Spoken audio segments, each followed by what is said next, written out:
Peri engineering, arts and science, pharmacy, nursing மற்றும் physiotherapy கல்லூரிகள் சென்னை இந்தியாவில் சிறந்த உள்கட்டமைப்பு கொண்ட கல்லூரிகளில் ஒன்று. 100% வேலை வாய்ப்பினை உறுதி செய்யும் சாதனை. ஆயிரக்கணக்கான பிற கல்லூரி மாணவர்களுக்கும் வேலை தந்த பெருமை. பெரி, எங்கள் கண்களில் உங்கள் கனவுகள்.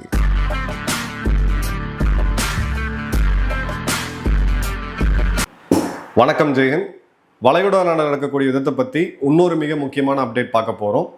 2ஆம் தேதி சாயங்காலம் ஒரு மிக முக்கியமான 25 நாடுகளுடைய 35 நாடுகளுடைய பேச்சுவார்த்தை அப்படின்றது நடந்தது. இந்த 35 நாடுகளுடைய ஒருங்கிணைப்பை லீட் பண்ணக்கூடியது நம்மளுடைய யூகேவோட பிரதமர் ஸ்டாமர் அவர்கள் தான் இதை இனிஷியேட் பண்ணியிருந்தார். ஸ்ட்ரெயிட் ஆஃப் ஹார்மூஸை எப்படி ஓப்பன் பண்ணலாம் அப்படின்ற போது டிப்ளமேட்டிக் அண்ட் பொலிட்டிக்கல் அப்படின்ற வார்த்தையை யூஸ் பண்ணியிருக்காரு. இந்த 35 நாடுகள் ஒன்றா சேர்ந்து தங்களை கடற்படை அனுப்பிச்சு ஓப்பன் பண்ணுறது கிடையாது. ஸ்ட்ரெயிட் ஆஃப் ஹார்மூஸை ஓப்பன் பண்ணி இப்போ இருக்கக்கூடிய இந்த எக்கனாமிக் கொலாப்ஸ் ஆகாமல் பாதுகாக்கணும் அவங்க நாட்டு மக்களை அப்படின்ற போது 35 நாடுகளுடைய கூட்டமைப்பாக இதை நம்ம செய்யணும் அப்படின்ற போது அமெரிக்கா, இஸ்ரேல் இந்த நாடுகள் இல்லாமல் அதே மாதிரி ஈரானோட கூட்டாளி நாடுகளாக பார்க்கப்படக்கூடிய ரஷ்யா போன்ற நாடுகள் இல்லாமல் மிச்சம் இருக்கக்கூடிய மிடில் பவர் நாடுகள், அதாவது ஒரு $3 ட்ரில்லியன் அதிகமாக பொருளாதாரம் இருக்கக்கூடிய நாடுகள், இவங்கெல்லாம் ஒன்று கூடுறாங்க அப்படின்றத பார்க்குறோம். இதில் இந்தியாவும் பங்கேற்றிருக்காங்க அப்படின்றதா மிக முக்கியமான செய்தி. யூகே இதற்கான ஃபார்மல் இன்விடேஷனை இந்தியாவுக்கு அனுப்பிச்சாங்க. இந்தியாவுடைய வெளியுறவுத்துறை செயலர் விக்ரம் மிஸ்ரி அவர்கள் ஆன்லைன் காணொலி மூலிமா இதை அட்டன் பண்ணுறாரு. இது கம்ப்ளீட்டாக ஒரு விஷயம் புரிஞ்சுங்க, இதோட செய்திகள் வேற மாதிரி வருது. இது ஒரு நான் மிலிட்ரி கூட்டமைப்பு. இதில் இராணுவ ரீதியாக அவங்க எதுவுமே பேசலை. ஈரானோட நேரடி பேச்சுவார்த்தை நடத்தி, ஈரானோட கோஆர்டினேட் பண்ணி, அமெரிக்காவோடையும் பேச்சுவார்த்தை நடத்தி இதை ஒரு சுமூகமான தீர்வுக்கு கொண்டு வரணும் அப்படின்றதான் மிக முக்கியமானது. இந்த அமைப்போடைய குறிக்கோள், அப்ஜெக்டிவ் அப்படின்றது போரை நிறுத்துறது கிடையாது, ஸ்ட்ரெயிட் ஆஃப் ஹார்மூஸை ஃப்ரீயாக வைக்கிறது. ஈரானோடைய கட்டுப்பாட்டுக்குள்ளே இன்னைக்கு ஸ்ட்ரெயிட் ஆஃப் ஹார்மூஸ் இருக்குது. அதை சீர்படுத்தி கப்பல் போக்குவரத்து எந்த தங்கு தடையுமின்றி போகணும் அப்படின்றது தான் இதோடைய மெயின் அப்ஜெக்டிவ். நல்ல கவனிங்க, இது போர் நிறுத்தத்துக்கான அமைப்பு அப்படின்றது கிடையாது. இப்போ சைனாக்கு பிறகு இந்த கல்ஃப்ல இருந்து அதிகமாக ஆயில் அண்ட் கேஸை இம்போர்ட் பண்ணக்கூடிய நாடு அப்படின்றது இந்தியா. நமக்கு நிறைய எக்கனாமிக்கல் கன்சர்ன்ஸ் இப்போ இருக்கு. அதனால இந்த பஃபரை நம்ம கிரியேட் பண்ணி வச்சிருக்கோம். அரசாங்கம் ரொம்ப செயல்பட்டு நல்ல ஒரு ஸ்ட்ராட்டஜியில், மல்டி அலைன்மெண்ட்னு சொல்கிற ஸ்ட்ராட்டஜியில் என்ஷோர் பண்ணியிருக்கிறாங்க. பட் இதை ஒரு 30, 60 நாள், 80 நாளைக்கு மேலே இதை அப்படியே கண்டினியூ பண்ண முடியுமா? முடியாது. ஸோ இந்த பிரச்சனை தீர்வுக்கு வரத்துக்கு இந்தியாவுடைய ரோல் அப்படின்றது மிக முக்கியமாக அட்டன் பண்ணியிருக்காங்க. அதே மாதிரி பார்த்தீங்க அப்படின்னா இதை ஆன்லைன் மூலிமா அட்டன் பண்ணியிருக்கோம், இன் பர்சனாக அட்டன் பண்ணாத போது இது ஒரு கேலிபிரேட்டடான சிக்னல், ஒரு டிப்ளமேட்டிக் டிஸ்டன்ஸையும் நம்ம மெயின்டைன் பண்ணுறோம் அப்படின்றத பார்க்குறோம். ஏன்னா அமெரிக்காவோடும் இஸ்ரேலோடையும் நமக்கு ஸ்ட்ராட்டஜிக் பார்ட்னர்ஷிப் அப்படின்றது இருக்குது.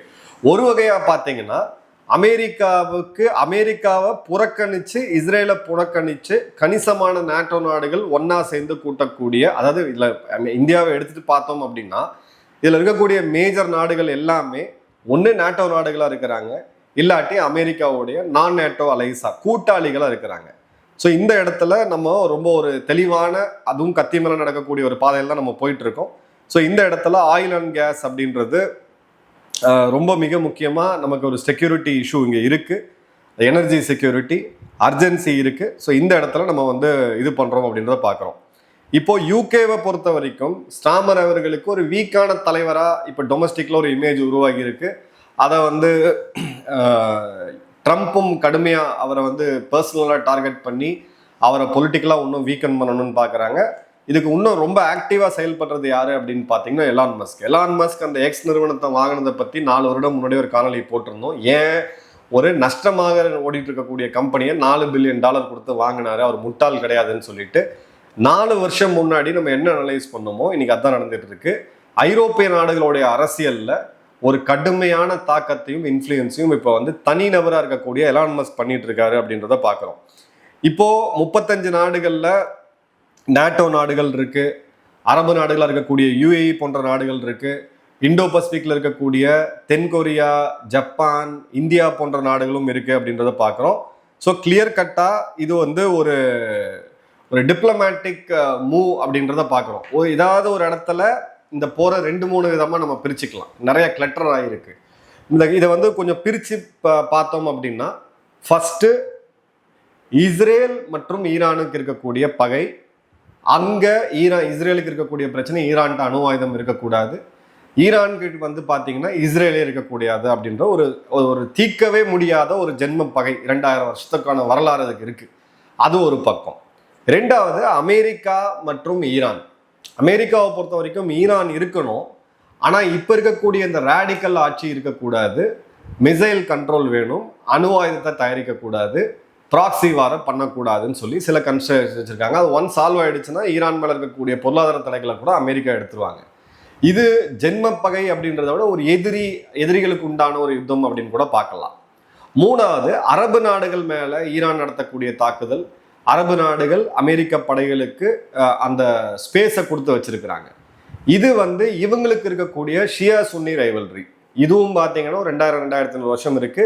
ஈரானுடைய கையில் ஸ்ட்ரைட் ஆஃப் ஹார்மோஸ் சிக்கிருச்சு அப்படின்னா நம்ம நாடுகளுடைய எதிர்காலம் அப்படின்றது மிகப்பெரிய குறி ஆயிரும். ஸோ அதனால ஒரு ஷியாவுடைய தலைவனாக இருக்கக்கூடிய இந்த நாட்டை சித்தாந்த ரீதியாகவும் அரசியல் ரீதியாகவும் பொருளாதார ரீதியாகவும் வீழ்த்தியே ஆகணும் அப்படின்னு சொல்லி யுஏஇ, சவுதி போன்ற இந்த பங்காளி சண்டையில் இவங்களுக்குள்ள இருந்தாலும் இவங்கெல்லாம் ஒன்றுபட்டு நிற்கிறாங்க. இது ஒரு பக்கம்.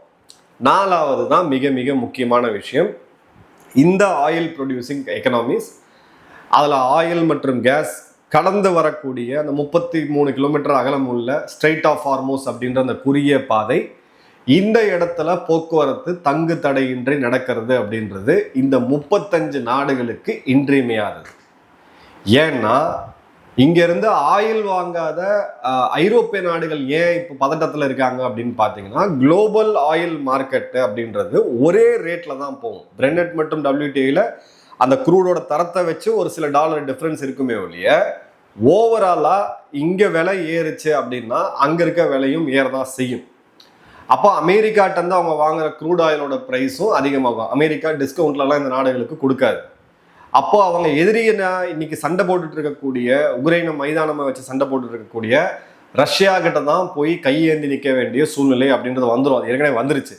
அப்போ ரஷ்யாட்டிருந்து உங்களுக்கு அதிகமாக ஆயில் வேணும் அப்படின்னா அப்போ ரஷ்யாவுடைய கருவூலத்தை நீங்கள் போய் ஃபில் பண்ணுறீங்க ஃபர்ஸ்ட். அதே நாட்டை எடுத்து நீங்கள் சண்டை போடுவீங்க. செகண்டு, நாளைக்கு புட்டின் கொடுக்க மாட்டேன் அப்படின்னு சொன்னார்னா உங்கள் நாடு ஸ்தம்பிச்சு போகும். தேர்டு, ஸோ இந்த அபாயம் அப்படின்றது ஐரோப்பிய நாடுகளுக்கு இருக்குது. அதனால தான் இந்த இடத்துல அவங்க முன்னெடுப்பு எடுக்கிறாங்க அப்படின்றத பார்க்குறோம்.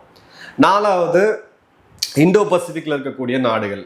இப்போ இந்திய பசிபிக்கில் இருக்கக்கூடிய நாடுகள் அப்படின்னு எடுத்தோம் அப்படின்னா இருக்கிறதுலே ஹையஸ்ட் ப்ரெஷர் இவங்களுக்கு தான் இருக்குது. சைனா தங்களுடைய ரிசர்வை மையப்படுத்தி ஈரான்ட்டு கிடைக்கக்கூடிய ஆயிலை வச்சு ஓரளவுக்கு மேனேஜ் பண்ணலாம் அப்படின்னு இருந்தாலும் சைனாக்குமே இப்போ பதட்டம் ரொம்ப ரொம்ப அதிகரிச்சிருக்கு. இந்த எஃபெக்ட்ல தான் இந்தியா சைனாவுடைய பேச்சுவார்த்தை, வர்த்தகத்தில் இனிமேல் சைனீஸ் இன்வெஸ்ட்மெண்ட்டே அலோவே பண்ண மாட்டோம் அப்படின்னு சொல்லிட்டு இருந்த இந்தியா, அதே மாதிரி சைனாவுடைய சிசிடிவிஸ், இது ஒரு தனி சப்ஜெக்ட், அதை பற்றி ரிசர்ச் பண்ணிட்டு இருக்கோம். ஒரு அபாயகரமான ஒரு இதையும் நம்ம ஏற்கனவே சொல்லியிருந்தோம், அதை ஒரு வீடியோ போடுறோம். சிசிடிவிஸ், சைனாவோட சிசிடிவிஸை கம்ப்ளீட்டாக பேன் பண்ணும்போது கூட இந்தியாவும் சைனாவும் ஒன்னா பயணிக்கணும்னு சைனா இன்னைக்கு சொல்றாங்க அப்படின்னா அடிப்படையாக அதுக்கு காரணம் வந்து இதே ஆயில் ஷாக் தான். மிச்சபடி தீவு நாடுகளாக இருக்கக்கூடிய சிறு நாடுகளாக இருக்கக்கூடியவங்களுக்கு மிகப்பெரிய பொருளாதார பிரச்சனை அப்படின்றது இருக்கு. நான் ஏற்கனவே சொன்ன மாதிரி இந்தியா மாதிரி அவங்களுக்கு சைனா மாதிரி ஒரு பஃபர் கிடையாது. ரொம்ப நாள் அதை சப்சிடைஸ் பண்ணவும் முடியாது. விலையேற்றத்தை பாஸ் பண்ணாங்க அப்படின்னா லாங் டேர்ம்ல அவங்க பொருளாதாரம் அப்படின்றது மிகப்பெரிய தாக்கத்தை ஏற்படுத்தும். அதே மாதிரி மாலத்தீவு, இலங்கை, இது சுற்றுலாத்துறையை மட்டுமே பெருமளவு நம்பி இருக்கக்கூடிய நாடுகளுக்கு இது ஒரு மிகப்பெரிய அடி. அதனால தான் பார்த்தீங்கன்னா நேற்று வரை கெட் அவுட் இந்தியான்னு சொல்லிட்டு இருந்த பங்களாதேஷ், இலங்கை, மாலத்தீவு போன்ற நாடுகள் இன்னைக்கு இந்தியா பெட்ரோல் டீசல் கொடுத்து உதவுது, இந்தியா எங்களுக்கு நண்பன் சொல்லி ஓவர் நைட்ல இவங்கெல்லாம் மாற்றி பேசுறாங்க அப்படின்னு. இன்ஃபேக்ட் நான் பேர் எடுக்க முடியாது, பட் எனக்கு கிடைக்கக்கூடிய தகவல் வச்சு சொல்றேன். இந்த நாடுகளில் இருக்கக்கூடிய இந்தியாவுக்கு எதிராக செயல்படக்கூடிய பத்திரிகையாளர்கள், இந்தியா மீது வன்மம் கொண்டிருக்கக்கூடிய நிறைய சோசியல் மீடியா இன்ஃப்ளூயன்சர்ஸ்க்கு அரசாங்கம் கூப்பிட்டு வார்ன் பண்ணியிருக்காங்க, இந்தியாவுக்கு எதிரான பதிவுகளை போடாதீங்கன்ட்டு. அதனால தான் பங்களாதேஷில் பார்த்தீங்கன்னா ஜமாத்தி இஸ்லாமி மற்றும் NCPன்னு சொல்லக்கூடிய நேஷனல் சிட்டிசன்ஷிப் பார்ட்டி, இந்த அடிப்பொடிகள்லாம் சேர்த்து உருவாக்கணும், நல்லா இருந்த நாட்டை குட்டிச்சோராக்கணும், இந்த மாணவர் போராட்டம், இவனுங்களே இப்போ அடக்கி வாசிக்கிறதுக்கான காரணம் என்ன அப்படின்னு பார்த்தீங்கன்னா இந்த நாடுகள் இந்தியாவை நம்பி தான் இன்னைக்கு இருந்துகிட்டு இருக்கு. நாமளும் அந்த உதவியை எந்த விதமான எதிர்பார்ப்பும் இல்லாமல் கொடுத்துட்டு இருக்கோம். இந்தியா இந்த உதவிகளை செய்யக்கூடாது அப்படின்னு சொல்லி கணிசமான அளவுக்கு சோஷியல் மீடியால கோபமும் ஆதங்கத்தையும் நம்ம பார்க்குறோம். ஏன்னா இதை நான் நம்ம நாட்டு மக்களை கண்டிப்பாக நான் ப்ளேம் பண்ண மாட்டேன். ஏன்னா போன வருடம் அவங்க போட்ட பதிவுகள், இந்தியர்களை எவ்வளோ கேவலமாக இவங்க பேசினாங்க, இந்தியா மீது எவ்வளோ வன்மம் இருந்தது. இன்னைக்கும் பார்த்தீங்கன்னா இந்த இலங்கையில் இருக்கக்கூடிய ஒரு சதவீதத்தினர் சில பேர் பார்த்தீங்கன்னா இந்தியா அழியணும், இந்தியா அடுத்தவங்க அழியணும்னு நினைச்ச என்னைக்குமே அவன் உருப்பிட மாட்டான். அது அவர் தெரியாது. இதுதான் இயற்கை நீதி. சாபம் விடுறதெல்லாம் பலிக்காது. சாபம் விடணும்னு நம்ம வஞ்சம் வச்சு பண்ணோம்னா அது நமக்கு தான் விடியும் அப்படின்றது தான் இயற்கை நீதி. நீங்கள் எந்த தர்மத்தை சேர்ந்தாலும் எல்லா தர்மமும் அதை தான் சொல்லுது. பட் இந்த மாதிரியான சேஞ்ச் இப்போ ஏன் வருது அப்படின்னா, இந்த நாடுகள் இப்போ ஜஸ்ட் ஒரு 33 நாள் ஷாக்கை தான் இவங்க பார்க்குறாங்க. நாமளும் அதோடைய உக்கிரத்தை இப்போ அனுபவிச்சுக்கிட்டு இருக்கோம். இது காலம் கடந்து போகும்போது இதே சூழ்நிலை இது போச்சு அப்படின்னா இன்னும் மோசமான பொருளாதார சிக்கல்களில் இந்த நாடுகள் உருவாகும். ஒரு அன்சர்டனான சுச்சுவேஷன் நோக்கி தான் போயிட்டு இருக்கோம்.